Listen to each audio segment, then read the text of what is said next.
লিবিয়ার ভূমধ্যসাগরের উপকূল থেকে ২০ বাংলাদেশের মরদেহ উদ্ধার করা হয়েছে। লিবিয়ায় বাংলাদেশ দূতাবাসের বরাত দিয়ে এ তথ্য জানিয়েছে পররাষ্ট্র মন্ত্রণালয়। বাংলাদেশি দূতাবাস জানায় ২০টি মরদেহ ইতোমধ্যে আজ দাদিয়াতে দাফন করা হয়েছে, যা ব্রেগা থেকে ৪০ কিলোমিটার দূরে অবস্থিত। নিহত ২০ জনের মধ্যে এখন পর্যন্ত দুজনের পরিচয় নিশ্চিত করেছেন তাদের স্বজনরা। জাহিদুল আলমের রিপোর্টে বিস্তারিত। মানব পাচারকারী দালালদের খপ্পরে পড়ে বিভিন্ন সময় সাগর পথে ইউরোপ আমেরিকা যাচ্ছে অনেক বাংলাদেশি। এতে প্রায় ভূমধ্য সাগরে ডুবে কিংবা দালালদের নির্যাতনে প্রাণ যাচ্ছে বহু মানুষের। সবশেষ লিবিয়ায় ভূমধ্য সাগর উপকূল থেকে ২০ বাংলাদেশের মরদেহ উদ্ধার করা হয়েছে। লিবিয়ায় বাংলাদেশের দূতাবাস জানায় পচে গলে যাওয়া এসব মরদেহ আজ দাদিয়াতে দাফন করা হয়েছে।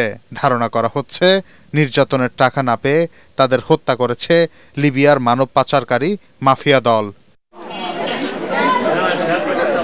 মৃতদের মধ্যে প্রাথমিকভাবে ফরিদপুরের ২ যুবকের পরিচয় নিশ্চিত করেছে তাদের পরিবার।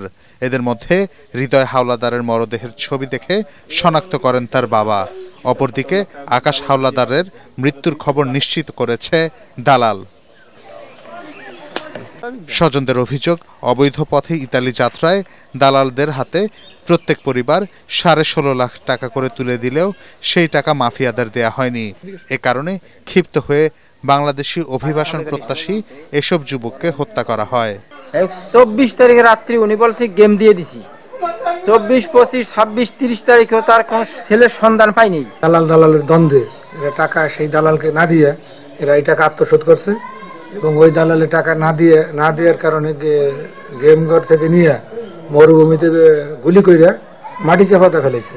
এই ঘটনায় জড়িতদের চিহ্নিত করে দৃষ্টান্তমূলক শাস্তির দাবি জানিয়েছেন স্থানীয় জনপ্রতিনিধি ও বাসিন্দারা।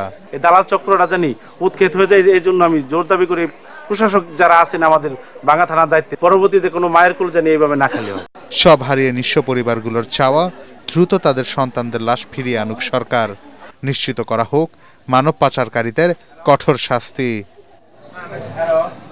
Bureau report, ATN Bangla.